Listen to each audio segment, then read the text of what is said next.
Without, the night was cold and wet, but in the small parlour of Laburnum Villa, the blinds were drawn and the fire burned brightly. Father and son were at chess, the former, who possessed ideas about the game involving radical changes, putting his king into such sharp and unnecessary perils that it even provoked comment from the white-haired old lady knitting placidly by the fire. "Hark at the wind," said Mr. White, who, having seen a fatal mistake after it was too late, was amiably desirous of preventing his son from seeing it. "I'm listening," said the latter, grimly surveying the board as he stretched out his hand. "Check." "I should hardly think he'd come tonight," said his father, with his hand poised over the board. "Mate," replied the son. "That's the worst of living so far out," bawled Mr. White, with sudden and unlooked-for violence. "Of all the beastly, slushy, out-of-the-way places to live in, this is the worst. Pathway's a bog, the road's a torrent. I don't know what people are thinking about. I suppose because only 2 houses in the road are let, they think it doesn't matter." "Never mind, dear," said his wife, soothingly. "Perhaps you'll win the next one." Mr. White looked up sharply, just in time to intercept a knowing glance between mother and son. The words died away on his lips, and he hid a guilty grin in his thin grey beard. "There he is," said Herbert White, as the gate banged to loudly, and heavy footsteps came toward the door. The old man rose with hospitable haste, and opening the door was heard condoling with the new arrival. The new arrival also condoled with himself, so that Mrs. White said, "Tut, tut," and coughed gently as her husband entered the room, followed by a tall, burly man, beady of eye and rubicund of visage. "Sergeant Major Morris," he said, introducing him. The sergeant major shook hands, and taking the proffered seat by the fire, watched contentedly while his host got out whiskey and tumblers and stood a small copper kettle on the fire. At the 3rd glass, his eyes got brighter, and he began to talk, the little family circle regarding with eager interest this visitor from distant parts, as he squared his broad shoulders in the chair and spoke of wild scenes and doughty deeds, of wars and plagues and strange peoples. 21 years of it," said Mr. White, nodding at his wife and son. "When he went away, he was a slip of a youth in the warehouse. Now look at him." "He don't look to have taken much harm," said Mrs. White, politely. "I like to go to India myself," said the old man, "just to look round a bit, you know." "Better where you are," said the sergeant major, shaking his head. He put down the empty glass and, sighing softly, shook it again. "I should like to see those old temples and fakirs and jugglers," said the old man.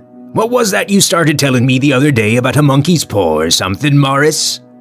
"Nothing," said the soldier hastily. "Leastways, nothing worth hearing." "Monkey's paw?" said Mrs. White, curiously. "Well, it's just a bit of what you might call magic, perhaps," said the sergeant major offhandedly. His 3 listeners leaned forward eagerly. The visitor absent-mindedly put his empty glass to his lips and then set it down again. His host filled it for him. "To look at," said the sergeant major, fumbling in his pocket. "It's just an ordinary little paw, dried to a mummy." He took something out of his pocket and proffered it. Mrs. White drew back with a grimace, but her son, taking it, examined it curiously. "And what is there special about it?" inquired Mr. White, as he took it from his son and, having examined it, placed it upon the table. "It had a spell put on it by an old fakir," said the sergeant major.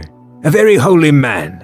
He wanted to show that fate ruled people's lives, and that those who interfered with it did so to their sorrow. He put a spell on it so that 3 separate men could each have 3 wishes from it." His manner was so impressive that his hearers were conscious that their light laughter jarred somewhat. "Well, why don't you have 3, sir?" said Herbert White cleverly. The soldier regarded him in the way that middle age is wont to regard presumptuous youth. "I have," he said quietly, and his blotchy face whitened. "And did you really have the 3 wishes granted?" asked Mrs. White. "I did," said the sergeant major, and his glass tapped against his strong teeth. "And has anybody else wished?" persisted the old lady.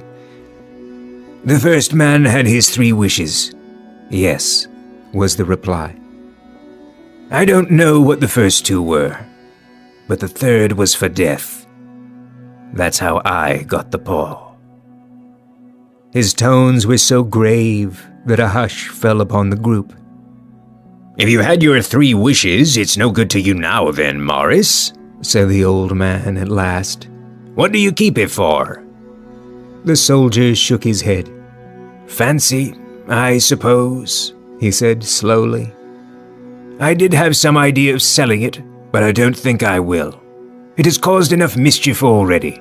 Besides, people won't buy. They think it's a fairy tale, some of them, and those who do think anything of it want to try it first and pay me afterward."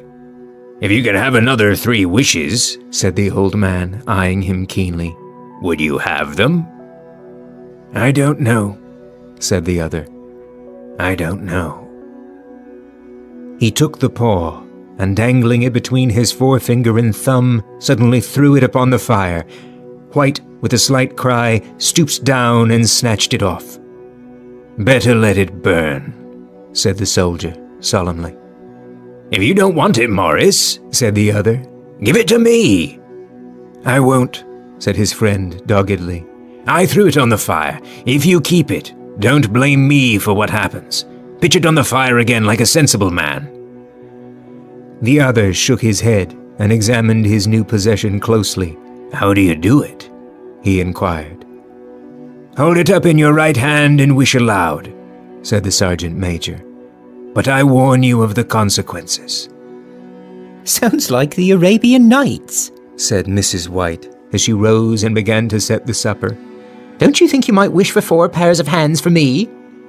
Her husband drew the talisman from pocket, and then all 3 burst into laughter as the sergeant major, with a look of alarm on his face, caught him by the arm.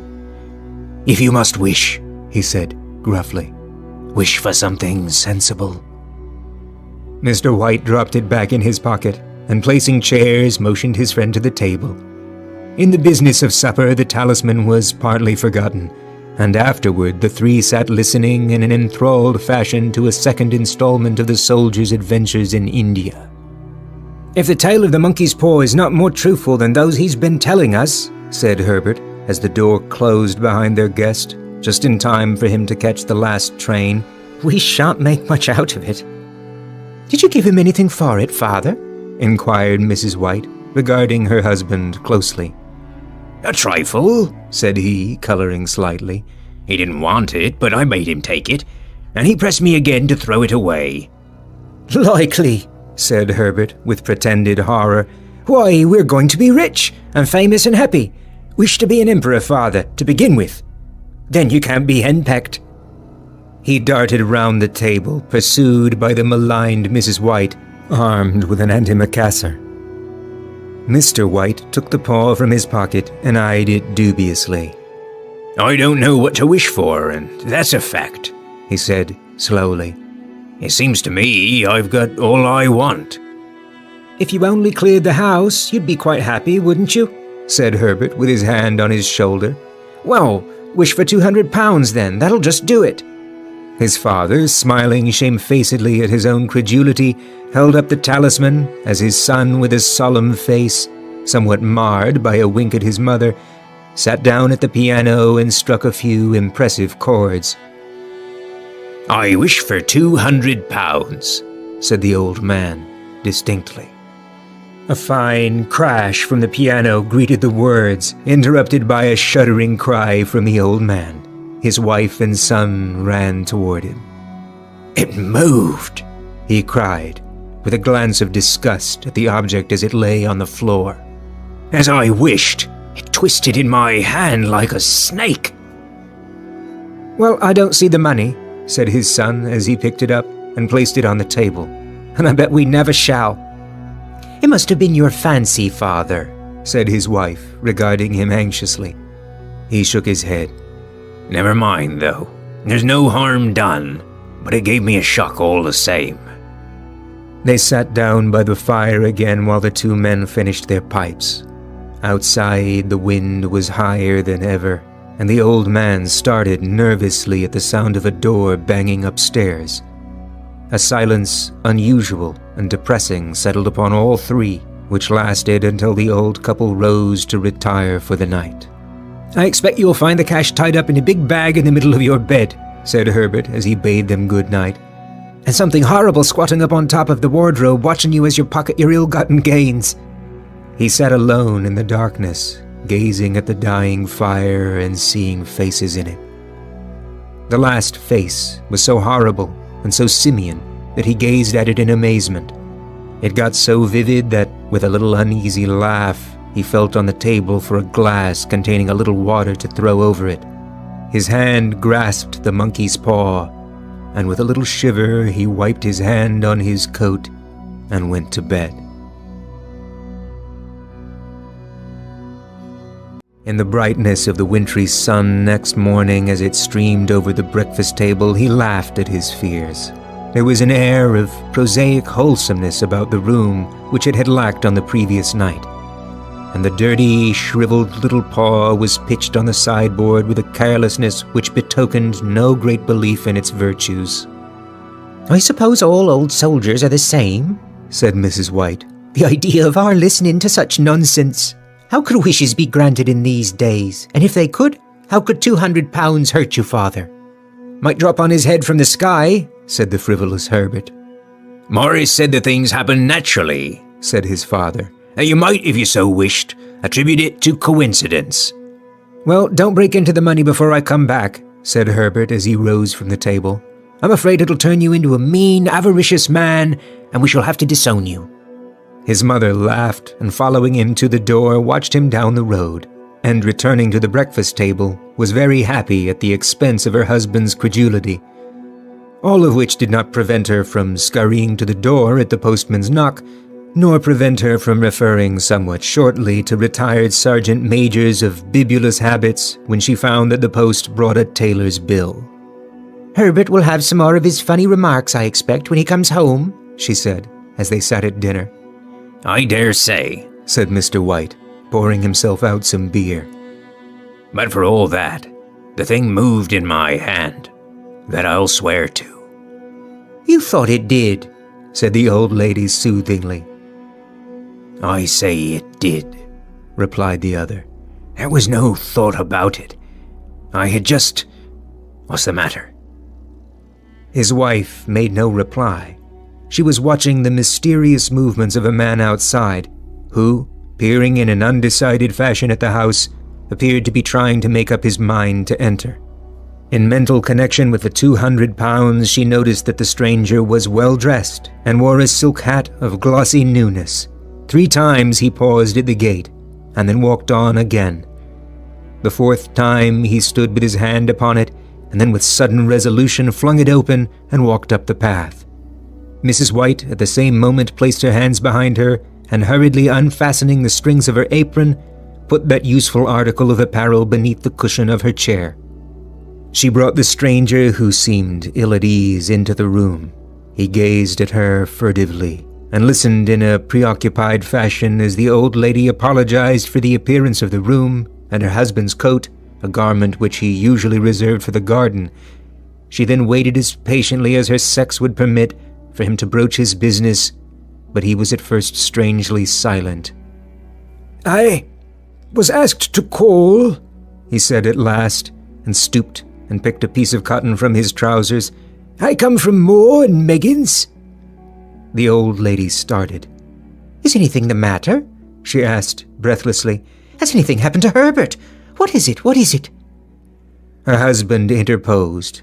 There, mother," he said hastily. "Sit down and don't jump to conclusions. You've not brought bad news, I'm sure, sir." And he eyed the other wistfully. "I'm sorry," began the visitor. "Is he hurt? Is he hurt?"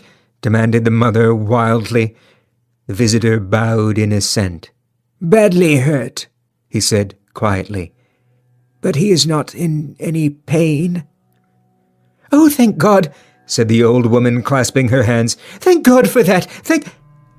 She broke off suddenly, as the sinister meaning of the assurance dawned upon her, and she saw the awful confirmation of her fears in the other's perverted face.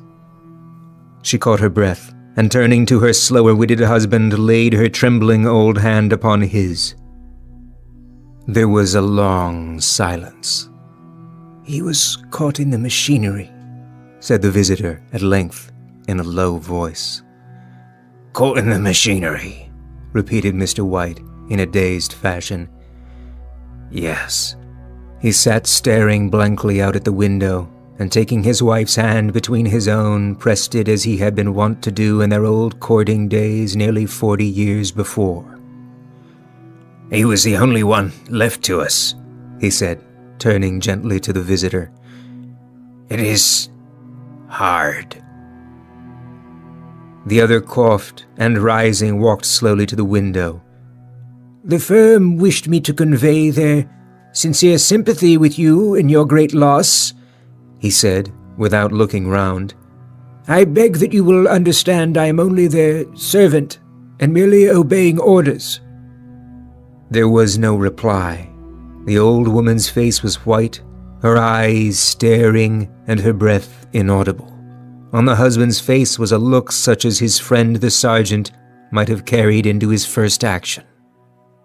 "I was to say that Moore and Meggins disclaim all responsibility," continued the other. "They admit no liability at all, but in consideration of your son's services, they wish to present you with a certain sum as compensation." Mr. White dropped his wife's hand, and rising to his feet gazed with a look of horror at his visitor. His dry lips shaped the words. "How much?" £200, was the answer. Unconscious of his wife's shriek, the old man smiled faintly, put out his hands like a sightless man, and dropped, a senseless heap, to the floor. In the huge new cemetery, some 2 miles distant, the old people buried their dead, and came back to a house steeped in shadow and silence. It was all over so quickly that at first they could hardly realize it, and remained in a state of expectation, as though of something else to happen, something else which was to lighten this load too heavy for old hearts to bear. But the days passed, and expectation gave place to resignation, the hopeless resignation of the old, sometimes miscalled apathy. Sometimes they hardly exchanged a word, for now they had nothing to talk about, and their days were long to weariness. It was about a week after that, the old man, waking suddenly in the night, stretched out his hand and found himself alone. The room was in darkness, and the sound of subdued weeping came from the window. He raised himself in bed and listened. "Come back," he said tenderly. "You will be cold." "It is colder for my son," said the old woman, and wept afresh. The sound of her sobs died away on his ears. The bed was warm and his eyes heavy with sleep. He dozed fitfully, and then slept until a sudden wild cry from his wife awoke him with a start. "The paw!" she cried wildly. "The monkey's paw!" He started up in alarm. Where is it? What's the matter?" She came stumbling across the room toward him. "I want it," she said quietly. "You've not destroyed it?" "It's in the parlor, on the bracket," he replied, marveling. "Why?" She cried and laughed together, and bending over kissed his cheek. "I only just thought of it," she said hysterically. "Why didn't I think of it before? Why didn't you think of it?" "Think of what?" he questioned. "The other 2 wishes," she replied rapidly. "We've only had one." "Was that not enough?" he demanded fiercely. "No," she cried triumphantly. "We'll have one more. Go down and get it quickly, and wish our boy alive again." The man sat up in bed and flung the bedclothes from his quaking limbs. Good God, you are mad! He cried, aghast. Get it, She panted. get it quickly, and wish, oh, my boy, my boy. Her husband struck a match and lit the candle. Get back to bed, He said, unsteadily. you don't know what you're saying. We had the first wish granted, Said the old woman feverishly. why not the second? A coincidence. Stammered the old man. Go and get it and wish. Cried his wife, quivering with excitement. The old man turned and regarded her, and his voice shook. He has been dead 10 days. And besides, I would not tell you else, but I could only recognize him by his clothing. If he was too terrible for you to see, then how now? Bring him back, Cried the old woman, and dragged him toward the door. Do you think I fear the child I have nursed? He went down in the darkness and felt his way to the parlor and then to the mantelpiece. The talisman was in its place, and a horrible fear that the unspoken wish might bring his mutilated son before him ere he could escape from the room seized upon him. And he caught his breath as he found that he had lost the direction of the door. His brow cold with sweat, he felt his way round the table and groped along the wall until he found himself in a small passage with the unwholesome thing in his hand. Even his wife's face seemed changed as he entered the room. It was white and expectant, and to his fears seemed to have an unnatural look upon it. He was afraid of her. Wish, She cried in a strong voice. It is foolish and wicked, He faltered. wish. Repeated his wife. He raised his hand. I wish my son alive again. The talisman fell to the floor, and he regarded it fearfully.